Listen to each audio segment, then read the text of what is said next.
Hello, I'm James Helder. Welcome to another special episode of Not For The News. I'm joined by my esteemed colleagues from the world of sport, none other than Leon Knight, one of my favourite ever Championship Manager footballers.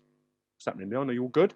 What's happening, pal? I'm all right, mate. I'm all right. We're also joined by footballer turned puncher, British champion Curtis Woodhouse, aka the War Dog. How are you, mate? You okay? Yeah, I'm very good. You've been training Adrian today. Adrian, the next king. Remember the name. Can't forget it. In my brain. Only 17 years of age, 6'6". He's going to be the heavyweight champion of the world. You heard it here first. Okay. Is he good, yeah? Okay. Yeah. You know what? He's the best thing about Adrian is he's got no idea how good he is. And Okay. that, as a heavyweight, 17 years of age, they're still pups. You know, he's still got a boy's body. You know, once he fills out and develops, yeah, he's going to be a problem. Lovely kid as well. Love that. You know, love that. Met him in Beverley. Have I got time to tell this story? Of course you have. Yeah, go on. We're here to hear about Adrian today. Let's go. Let's get it on. Cool. So I got a phone call from somebody I used to play football with. Said, listen, we got this kid at school. He's really struggling in school. He was getting bullied. Can you come in and do a bit of mentoring with him? So I was like, yeah, no worries. Love that. I had no idea who it was or what it looked like. So I walked in, sat down. This guy walked in. So I'm like, what do you want me to do with him? You know what I mean? Adrian, a really, really shy kid. Didn't really say too much. He told me his story. He came over from Jamaica at 5 years of age. Lived in London for a little bit. Then moved to Beverley, which is just up the road from me. 98.3, I think it is, white population where we were from. So with that, you know, comes difficulties for a 6'6" Jamaican man. So he was getting bullied. So I was there to do a bit of mentorship with him, just started talking to him about my story, and we hit it off. He played a little bit of football, a little bit of rugby. Said to him, have you ever tried boxing? He was like, no. So I took the pads in one day. We did a little bit of pad work. This was when he was 14, 3 years ago, and slowly but surely he's developed into what he is now. And I genuinely think the kid's going to be special, and he's such a lovely kid. And yeah, I just love working with him. Love a good that. kid. Love that. I just want to say that I love that energy. The fact that you give up your own time to help a young lad struggling, not knowing his background, not knowing who he is, you've just turned up to do your thing. I love that. Got a lot of time for that with us. Yeah, that's brilliant, man, for real. A lot of time for that. I always look at, when I was a young kid, I was a lot of a tearaway. And I look back at my own life, and so many people helped me. I think if you're in a position where you've had some success in life and people will listen to you, your story, I think you have a responsibility to give back. So I just see it as part of, you know, helping the next generation, because I had a hell of a lot of help. I'm fortunate in that regards to be able to give up my time to help people. And Adrian's just one of many kids that needed help. And I was very fortunate that I'm able to help him. As me and Leon would say, you know, we've certainly done things the hard way in our life. No one's give us anything for free. And to have someone like that around me at 14, 15, I would have found that inspirational. So yeah, well done with us. I love that. A lot of time for that. I look forward to following his journey from here on in. Okay, let's talk about some football, lads, while we're here. The key component of this show. Champions League final, disappointment for Liverpool. Hala Madrid, again, being the most successful team in the Champions League history. Don Carlo. What did we make of the Champions League final? I'm going to go to Knighty initially with this. I think, you know, after the first half, it was only downhill for Liverpool. I think, you know, they were so on top in the first half, and, you know, they didn't take any of their chances that they created. In saying, you know, the goalkeeper, Real Madrid goalkeeper, had a brilliant game. But, you know, if you've got certain chances and you've titled world-class, biggest stage club football, you have to put them away. And, you know, Liverpool's forward line didn't. And, you know, when it came to it, and the game started, you know, tilting the other way in the second half towards Real Madrid, and, you know, their entitled world-class forwards had the opportunity, one went away. And that was the end of the game, really. But it was a good game. I thought it was a good game. I thought, you know, like I was just saying, it's a game of two halves. It was, and you know, it's just who won? Did you win your half? Liverpool didn't, and Real Madrid did, and that was just the end of it. Really, good game though. It was good to watch. Good to watch. Yeah, two things struck me: how much and how intense the Real Madrid players work hard off the ball, and how few people in our country understand the new offside ruling. I was reading the tweets, and it was like so confusing to people that watch football 99% of the time. Yeah. I'm guessing like casual fans must have been struggling. For those that don't know what we're talking about, we're referring to a player being played onside by one defender, but being in front of the goalkeeper, which nullifies the move and makes him offside should he interfere with play. Woodhouse, what's your take on it all? So, I mean, I played football pretty much my whole life, and I still, even you explained it to me then, I still don't really understand the rules. Exactly. I think it's madness. I think there's too many rules upon rules upon rules. I agree. Back in the day, it used to be like, even if you were level, you were off, but at least everyone kind of knew what it was. And I think we need to go back to basics with the offside rule. But even with the linesman, like putting the flag up like 30 seconds late, I just don't get it. If you're offside, you're offside. You know, I know now if you're level, you're on, which is great. I think that's a great move.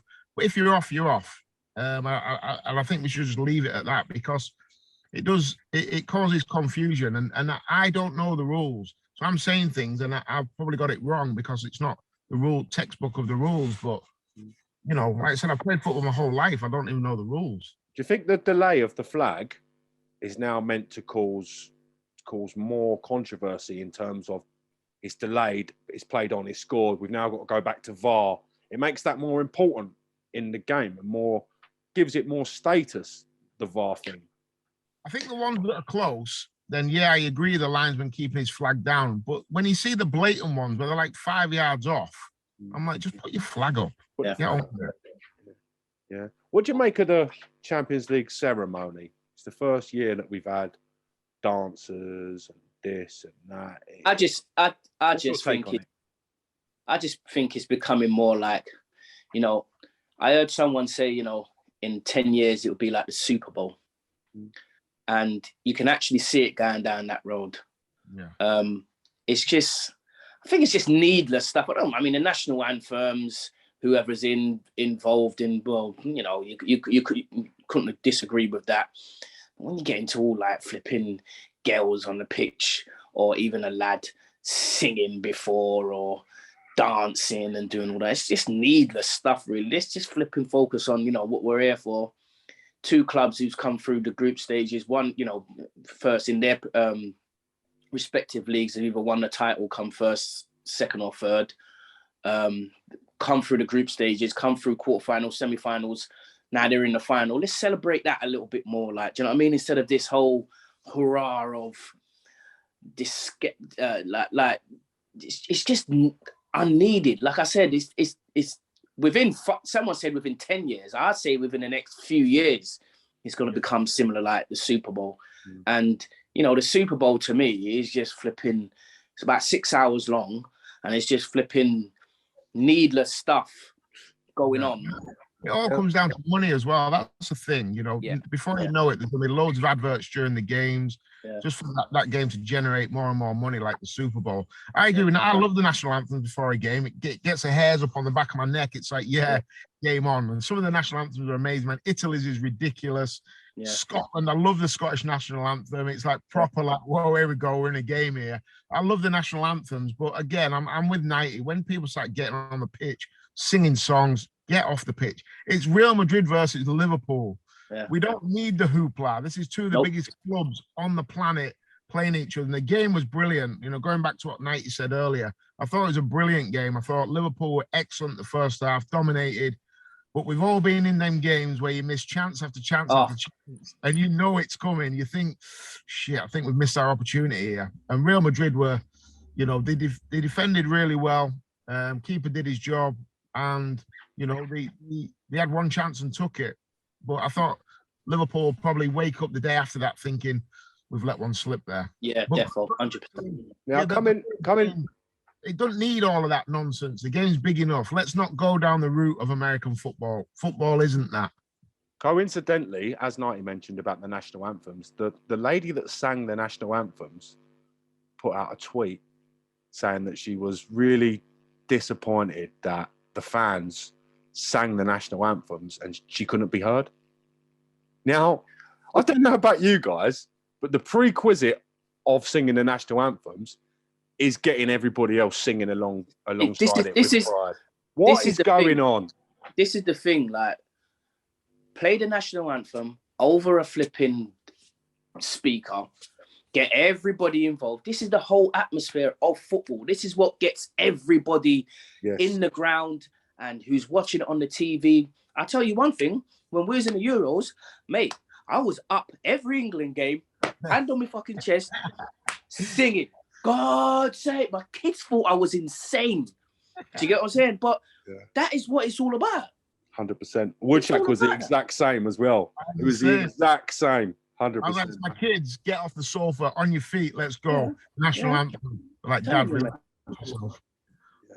But you know what? That shows to me, by that woman coming out and saying that, that shows to me that she has no idea of what she's getting into. Because all she did was Google anybody singing any big game, and the whole crowd sing. That's been going on since the old king died. It's been going on forever. So she should do a little bit of research. If you're getting into something, at least know what you're getting into. She obviously had no idea, so that's on her, not on the people singing the songs. That's on her. Yeah, I thought that was a bit tasteless. Lacked a little bit of hindsight. Now, one topic that's been hot on the show is the pitch invasions. We had the pitch invasion of all pitch invasions at the weekend. St Etienne relegated from League One, or League Un, or however you pronounce it. It went mental. I'm talking flares. It sounded like fireworks or gunshots. It went absolutely insane. What did you guys make of that? And is that a sign of things to come potentially in England?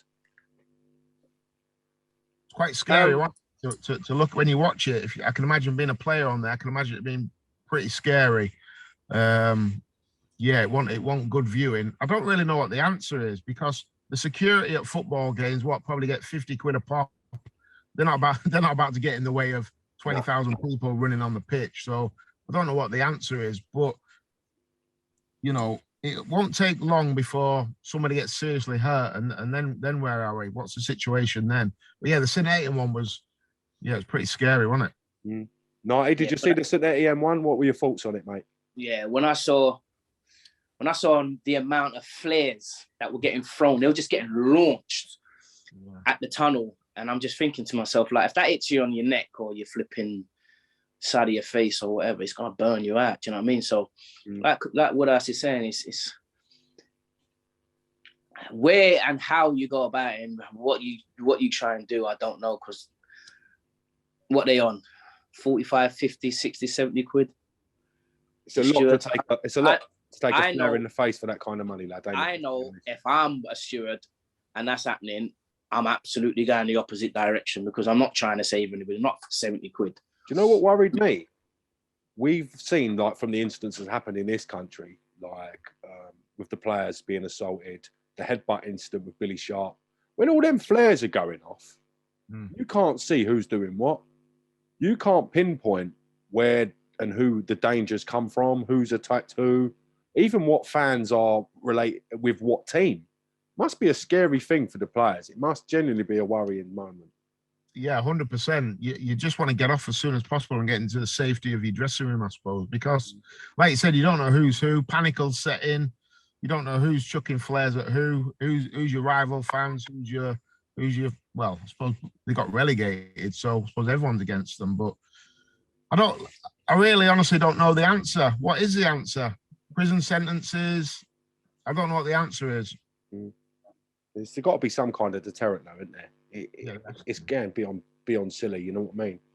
So, on the subject of bizarre football behaviour, we saw a team in Romania, of all places, last day of the season. I'm just trying to get the team's name up, but until then, I'll tell the story.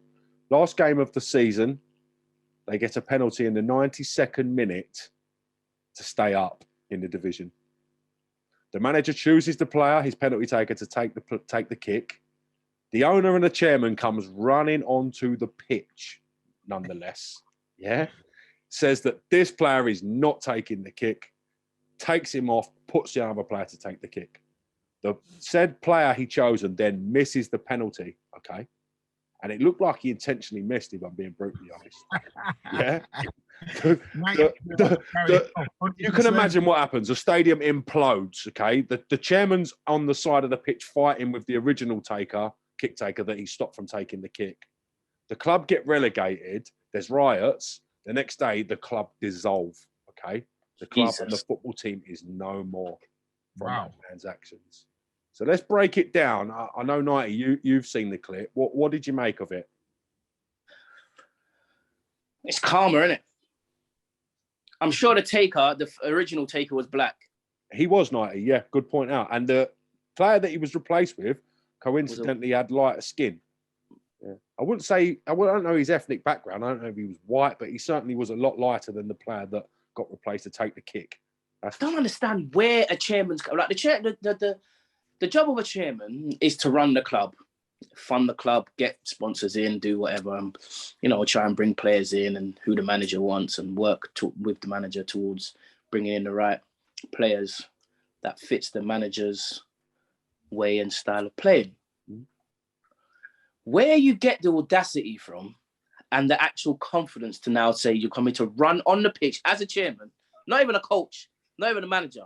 You would still think it's outrageous if the manager done it. But for the chairman to come down from, because he's not pitch side, he's up in the stand or wherever, to come down from there to the ground, to the penalty spot, drag a geezer off and say, no, he's taking it. It's just beyond me, mate. I don't even understand.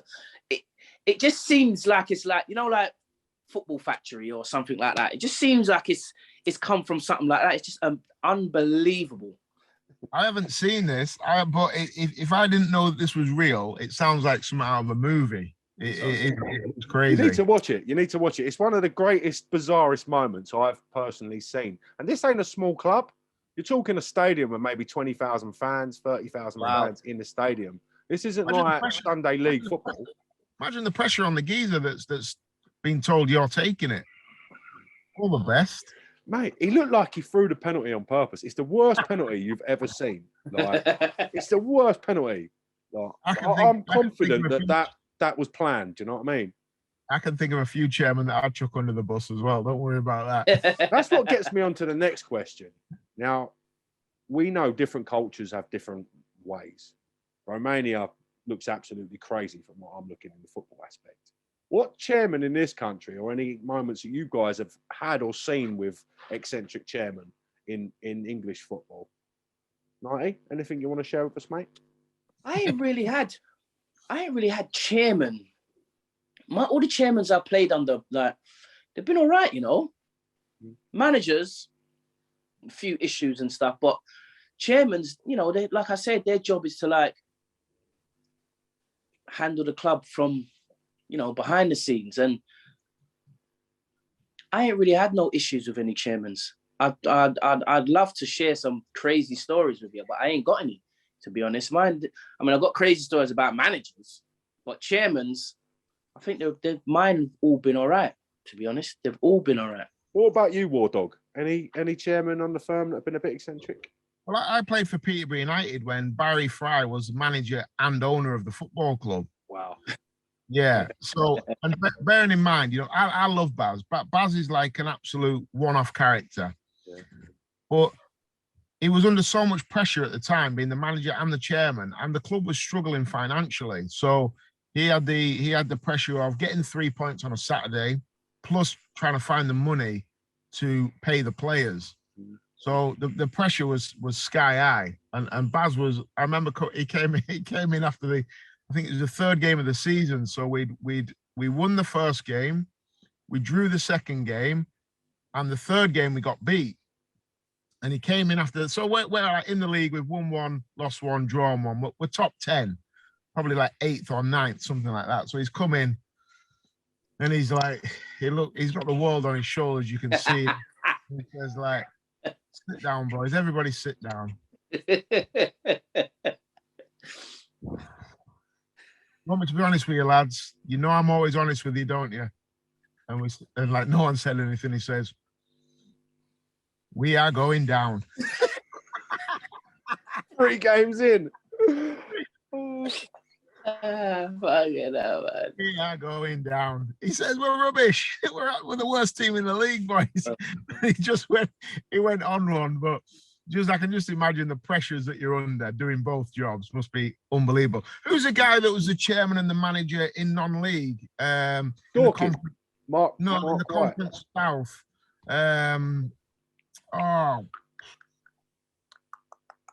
What his name? He bought the club and he did he did all the dressing rooms. Oh, I know you're on about the jungle theme.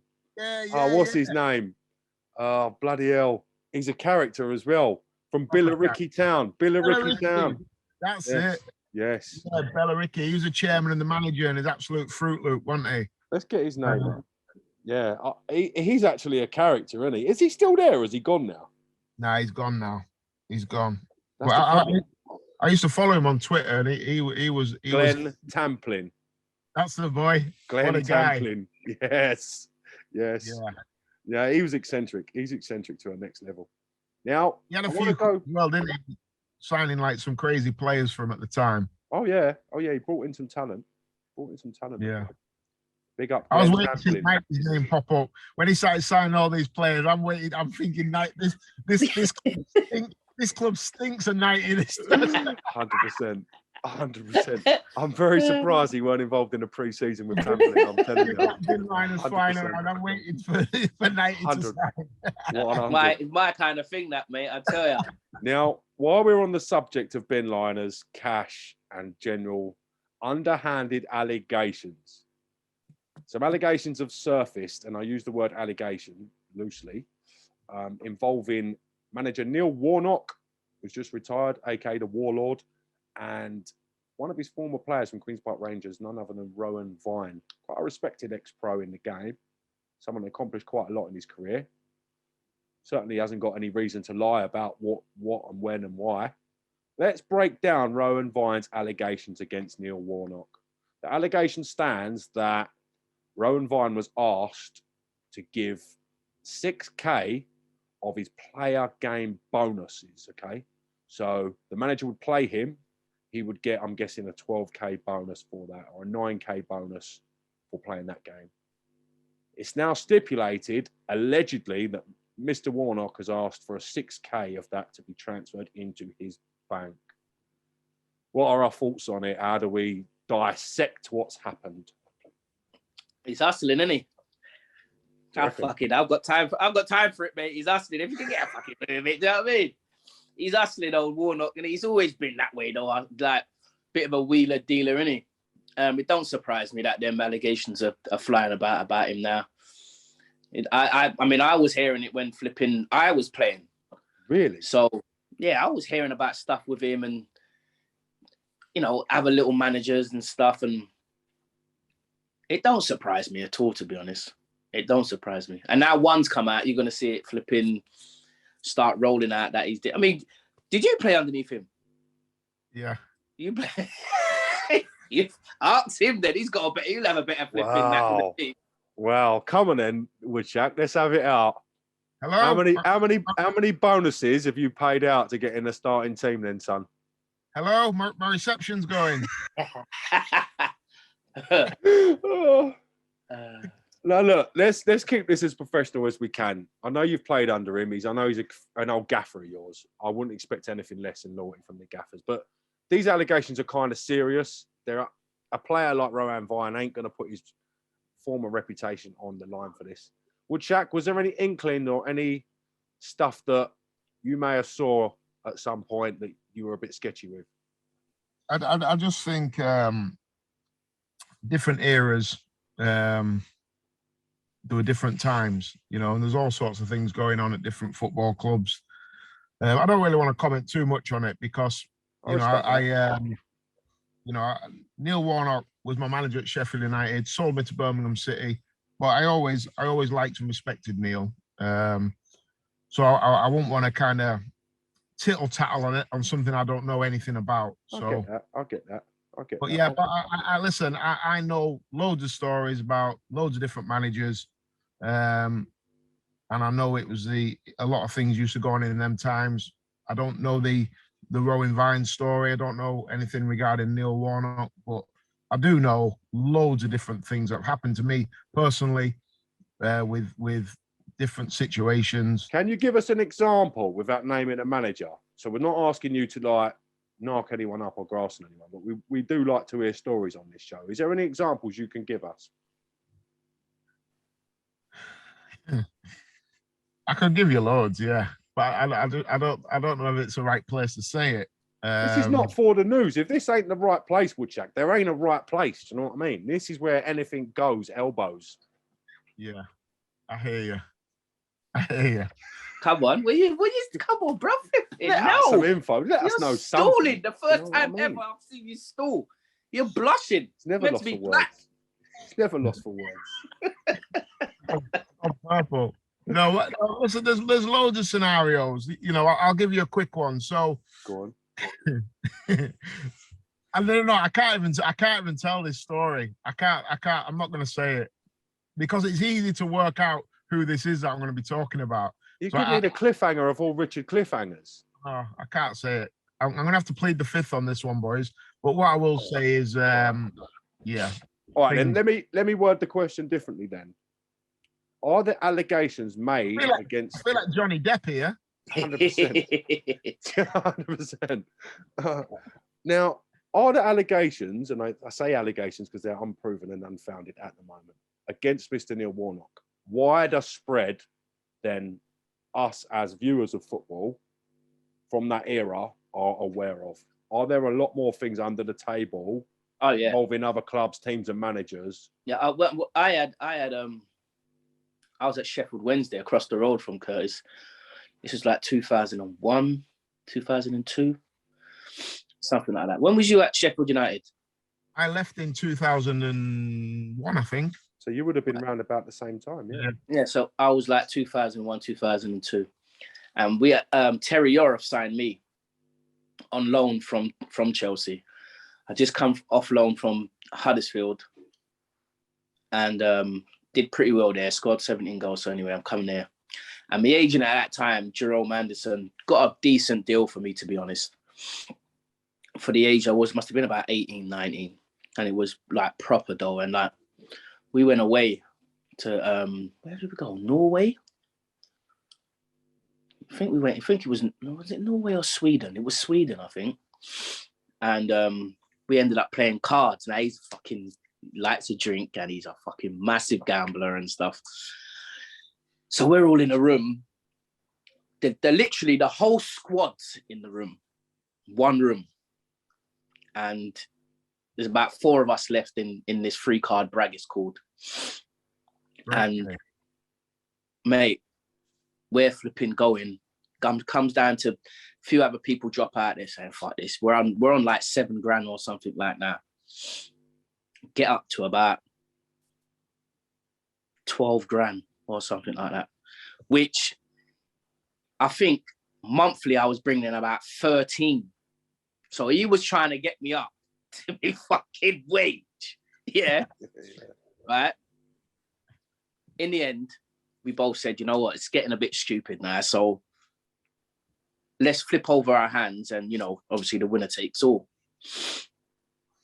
He flipped his first hole because he thought he fucking, you know what I mean? He's done me here and whatever. He's about to drag in my wages, isn't he? Like, put over his hand. What did he have? 3 aces or something like that. Can't even remember how the game gets played, but I know I had 3 threes, which is the top, one of the top hands or whatever. He might have something else. He might have a run or something like that. And his face, he already had a drinker face already, like a bit of a patchy, like, do you know what I mean? His hair and all that, whatever, this, that, and the other. He looked like he was gonna fucking die when it turned over. But to be fair, you know, he was always trying to hustle us out of like dough and stuff legally, which we say legally through cards. you know, but that's just one of the things. And to be fair to him, you know, when we got back from Sweden, came over, them times it was checks and whatever, just writ out a fucking check, gave it to me, and I went back to my car, put on the music, and like, boom, boom, boom, guy to the bank, I had to fucking pull it into the bank. I was buzzing, mate, honestly, because I thought that he weren't going to pay me. I didn't even mention it again to him, like, the whole pre-season tour at Sweden. I didn't mention it. It was probably the second day that we was there. We was there for a week. So when we came back, I still didn't mention it. And he called me in his office. I thought, what's he calling me? I ain't fucking done anything wrong. I ain't been out. We've just fucking got back and whatever. And he said, yeah, lads. I was like, fucking hell. Like, cheers, gaffer. Like, I was like fucking a bit, didn't want to take it. Like, do you know what I mean? But got back to the car, like I said, I was fucking buzzing, mate, honestly. Absolutely buzzing. Yeah, card games could get naughty, couldn't they? Oh, mate. On the way to games, losing loads of dough, your head was spinning during the game. It was horrible. I was at again Sheffield Wednesday. That was where the gambling, the club that was done the most gambling. I think they just got relegated at the Prem as well. Right. So, you know, all the players like Shefki Kuki, Quinny, all of these players. They're on big money still. They were still on Gerald Sabon and all these players. They were still on big dough, like, do you know what I mean? And fucking hell, sometimes I was in over my head, mate. Honestly, fucking, I tell ya, it was like fucking 6-7 grand on the table, and I was like thinking to myself, this has to stop. But you know, you're in there already, like, do you know what I mean? As soon as you got on the coach, Knight, are you coming back here? I'm like, oh yeah, I'm coming back now. Like, and in the end, I lost. You know, I lost a fair bit, but I think I won more than I lost. But you know, some days, like Kurt was saying, you're on the bus and you're thinking. I remember one day we was going down to flipping Coventry, and it's not that much of a fucking trip. I think I was down about 4 grand. Do you know what I mean? And I'm thinking to myself, fucking hell, I've got to get myself together here. We've got a game I'm starting as well. And luckily, I scored in the game as well. We drew 1-1 and I scored. And I was just thinking, kind of made up, but I was still, you know, when you get home and you sit down and you think, fucking hell, 4 grand. You know what I mean? I've gone into games before, my head's spinning because I've lost thousands on the way to the game or whatever. Them overnight stays could make or break you because you'll be up all night in someone's room playing cards. You wake up the day of the game and you're like, wow, I've done my bollocks here. It's horrible. Telling you. Now, there's one thing a manager trying to entice some of his well-paid players to gamble with him, take some of their wages off. There's a different thing from a manager going, look, Knighty, I want 6 bags out your bonus, your 9K bonus, and you're going to start every game. So realistically, 36 games. Yeah. You're going to be up. You're still going to be up. You're going to be like 100 bags up from this agreement. Are you going to take it? Are you going to take it? Yeah, I'm taking it. Serious? I wouldn't even have thought that as a diss. If he's getting 9 grand, like for what we were saying, just put it out there. Say T was getting 9 grand. And Warnock saying he wants 6. I'm taking it. Go on, you can take the 6. I'll take the flipping rest. I'll take the rest of the chump change. I'm still getting my wages on top of that. I'm playing. And maybe if I do well, I fucking get a move from this. But Knighty, that bonus is there because you've earned it. You're a good player. You've earned that bonus, and that's for a reward for you doing well in the team. In the days where we were playing, it was hook and crook, mate. I'm telling you. And sometimes you had to be hooked to get fucking forward. I hear that. That is right. It was a Wild West when we played. It really was. There was all sorts going on. You know, we're talking about an era of like open racism in dressing rooms and things like that. You know, so any stories I hear about any underhand financial dealings, it's not. You'll never hear anyone from my era be like, "Oh no way, that never happened." Yeah. It's like, whatever. It was a Wild West. I think I was tip of the iceberg then with Warnock, you reckon, lads? Yeah, I mean, flipping, you're not going to get everyone that's coming out and whatever, you know, people have got over it, or, you know, it's not even, some people think, it's not even worth talking about, but that's really a minor. It's just being brought up in the public now with these snowflakes are going, I can't believe it. But, you know, back in the day, like, come on, we was at Russian and Diamonds. and we was getting paid fucking paper bags here, there, and they wanted money here back because we ain't we don't look like we're going up and stuff like that. It's just fucking normal stuff, really. Do you know what I mean? Yeah. Normal stuff. Know what, as well, like what you need to remember with football is obviously it's a game, it's sport. It's also a business. Yeah. So football is a multi-billion-pound business. So take the football away from it. Think of it as a multi-billion-pound business. Do you think these things are not going on at places like Apple, Microsoft, or 100%. Wherever? It happens. It's business, you know. And sometimes you have to scratch a few backs to get where you need to be. That is what it is. And I'm sure, absolutely, positively sure. I'm not saying about the Neil Warnock case because I've got no idea about that case, but I'm more than positive it's been happening in football forever. It'll be happening now. It still happens now with agents. Yep. It's a way of the world, you know. No one's been hurt really. You know, if that did happen, no one forced him to. He had the option. Yeah. And he said, and if it did happen, yeah. It's not like Warnock was saying, all right, you get $9 grand, I'm taking the $9 grand, giving the $9 grand. He's not, do you know what I mean? He's still giving them a leeway. He's saying he's got heart, hasn't he? He's got heart. He was only taking 6, you know what I mean? He's basically saying, you're starting every game. Do something for yourself. That's the way I would have looked at it. I'm bringing out help me, help you type situation. Yeah. To be fair to Neil Warnock, he never came to me with a deal like that because I was playing every game anyway. That just wasn't what it was. I didn't need no sweeteners. Yeah, no, I hear that. It's a tricky one. It's a real tricky one. We've got obviously understanding here, a lot of understanding of football here. So you guys know what goes on and what don't go on. When certain things come out in the public eye in a different era, shall we say, they don't age as well. They don't age as well. Yeah, 100%. And I think that's really key to all of this, James, is we're talking about a completely different era to now. And like you said, it's the same with a lot of things across the board.